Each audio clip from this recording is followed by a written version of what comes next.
cenizas. Sobre esos cadáveres, sobre este desastre, sobre este dolor, la nación vuelve a gritar acongojada. Las nuevas elecciones se anuncian para el 7 de julio de 1963. El peronismo proscripto trata de armar un frente con la Unión Cívica Radical Intransigente y otros partidos menores. La CGT, que por aquellos años se encuentra bajo el control de Augusto Bandor, busca imponer su candidato. Perón, receloso de la independencia que ha tomado el movimiento obrero peronista, desde su exilio designa como candidato a Vicente Solano Lima, un antiguo conservador devenido en peronista. Sin embargo, el presidente Guido mantiene la proscripción e impide la participación de la fórmula peronista. Con la mayoría del pueblo impedido de elegir a quien desea, el voto en blanco es el gran ganador. 7 de julio de 1963. Las elecciones se realizan con las grandes enseñanzas de la experiencia. Las urnas deciden una vasta sección de justicia, un largo y tantas veces frustrado al menos de. Con apenas el 25% de los votos, el presidente elegido es el candidato de la Unión Cívica Radical del Pueblo, Arturo Illia. 12 de octubre de 1963, 13:21. Tensa, angustiosamente, José María Guido abandona la Casa de Gobierno. A su saludo responde un largo silencio. El doctor Arturo Humberto Illia, elegido presidente de la Nación por supremo mandato del pueblo, jura acatamiento a la Constitución y las leyes y dirige su primer mensaje. Momentos después, en ese fresco y grisáceo día de octubre, pero entre cálidas demostraciones de afecto, el presidente Illia recorre el trayecto entre el Parlamento y la casa que será sede de su gobierno. La nación se restituye a la legalidad constitucional y la ciudadanía recobra sus plenos derechos. Arturo Humberto Illia es un radical nacido en Pergamino, ferviente opositor al peronismo y miembro de la Unión Cívica Radical del Pueblo, el sector liderado por Ricardo Balbín.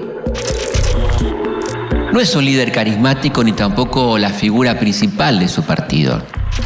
Su candidatura se debe a que Balbín intuye que cualquier gobierno que surja de estas elecciones va a tener muy poco poder. Durante el gobierno de Arturo Illia se da un paso importante en el reclamo histórico por las Islas Malvinas. El 16 de diciembre de 1965 se aprueba la resolución 2065 de la Asamblea de Naciones Unidas, que reconoce la disputa de soberanía entre la Argentina y el Reino Unido y se invita a las partes a dialogar para resolver el conflicto. Pacífica pero incansablemente seguiremos procurando la integración del territorio patrio. Queremos que la geografía nacional sea efectiva en las Malvinas y en la Antártida Argentina.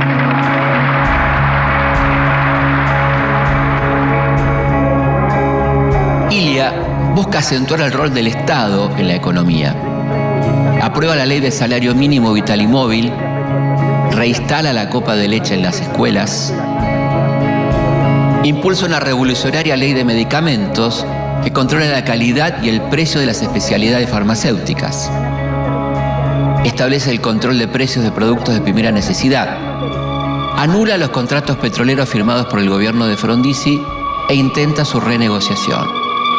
Todas estas medidas le atraen la oposición de los desarrollistas y los liberales por igual. La relación con el peronismo tampoco pasa por un buen momento.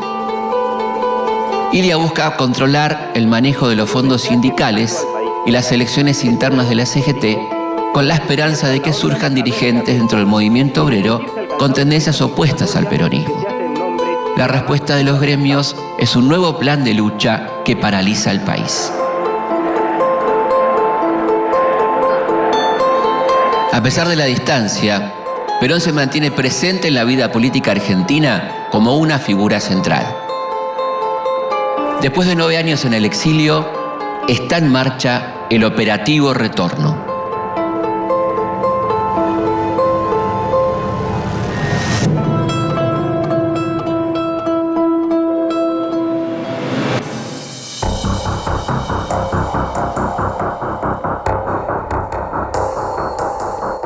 Hasta el año 1964, Perón lleva 9 años fuera del país. El 1 de diciembre de 1964, Perón se presenta en el aeropuerto de Madrid. Embarca como un pasajero más, pero no revela su verdadera identidad. La noticia de que Perón se encuentra en vuelo hacia Sudamérica desata la furia de las Fuerzas Armadas y el avión de Iberia es obligado a aterrizar en Río de Janeiro. Perón no cuenta con el permiso para volar sobre territorio brasilero y debe regresar junto con su comitiva a España. El fallido regreso de Perón complica la situación del gobierno de Ilia. Los peronistas le critican la negativa del regreso de su líder. Los militares lo acusan de débil.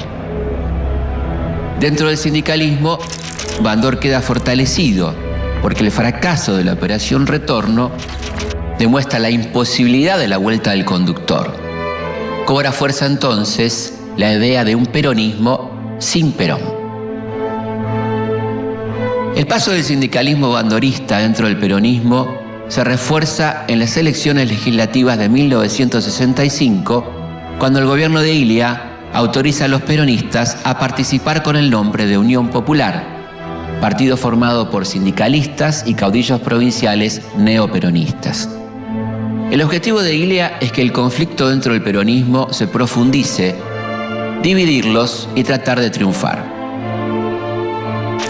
El triunfo queda en manos de la Unión Popular, que obtiene el 36% de los votos y logra colocar a un grupo importante de parlamentarios que responden a Bandor en el Congreso.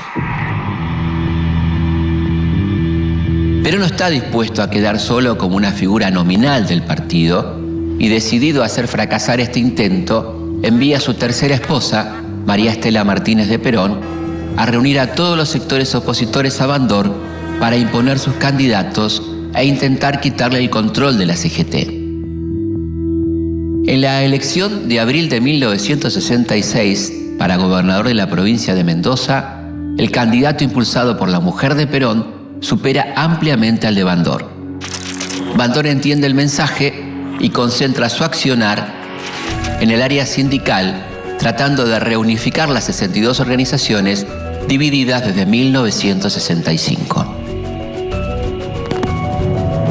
Durante el gobierno de Ilia se estrecha el vínculo entre las Fuerzas Armadas y los Estados Unidos. El comandante en jefe del ejército, Juan Carlos Onganía, adhiere a la doctrina de seguridad nacional. Este programa de política exterior de los Estados Unidos le asigna a las Fuerzas Armadas de los países latinoamericanos la tarea de enfocar sus esfuerzos represivos en el orden interno. El objetivo es defender los valores de la nacionalidad amenazadas por el comunismo, que no ataca como un ejército tradicional desde el exterior, sino que se infiltra poco a poco dentro de la sociedad. Al mismo tiempo, desde algunas revistas, se inicia una fuerte campaña contra Ilia, a quien se lo acusa de lento y falto de energía. Desde la revista Primera Plana, las columnas de Mariano Grondona buscan deteriorar la figura del presidente y consolidar la de Onganía, el único hombre capaz de conducir el país.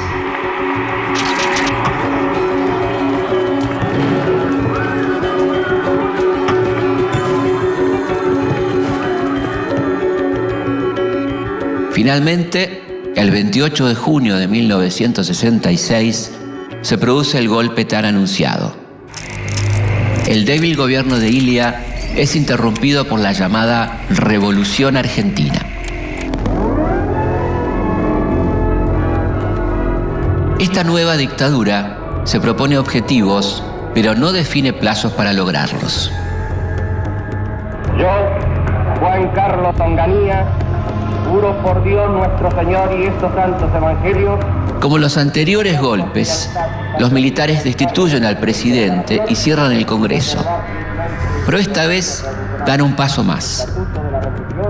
Obligan a renunciar a toda la Corte Suprema de Justicia y crean un estatuto que reemplaza la Constitución. Todo el poder está concentrado en una sola persona, el general Juan Carlos Onganía. desempeñar con lealtad y patriotismo el cargo de presidente de la nación, y así no lo hiciere, Dios y la nación se la demandan. Sus primeras medidas económicas son reducir al personal estatal, cerrar miles de kilómetros de vías, congelar salarios y suspender las negociaciones colectivas de trabajo. Desde el comienzo de la nueva dictadura, estudiantes y profesores universitarios participan activamente en repudio a sus políticas.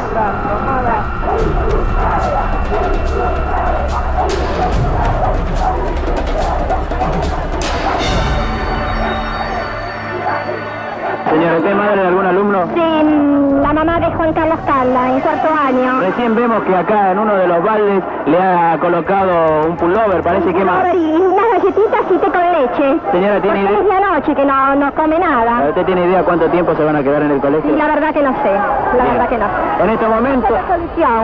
En estos momentos vemos como por medio de una soga van haciendo ascender los alumnos de las escuelas industriales un balde en el cual la madre de uno de ellos le ha colocado un pullover y algún alimento.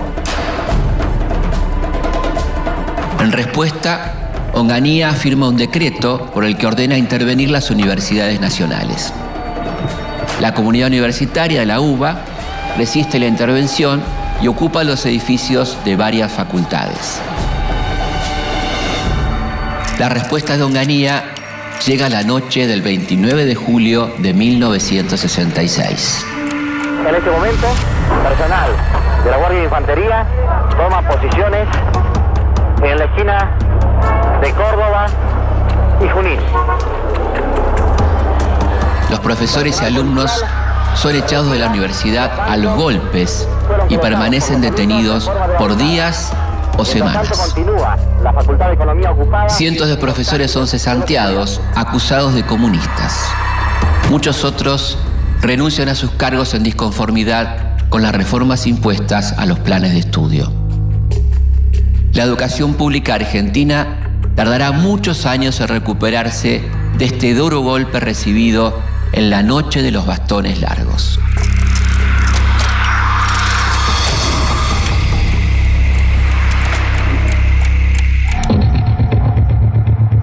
Otro hecho histórico ocurre luego del derrocamiento del presidente Ilia. El 28 de septiembre de 1966, un grupo de 18 jóvenes toma el control de un avión de Aerolíneas Argentinas, lo desvía de su recorrido y lo aterriza en las Islas Malvinas. Está en marcha el operativo Cóndor.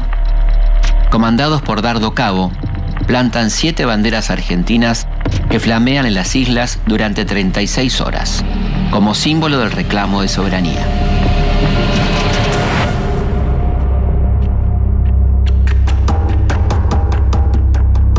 La llamada Revolución Argentina planea quedarse el tiempo que sea necesario para cumplir con sus propósitos.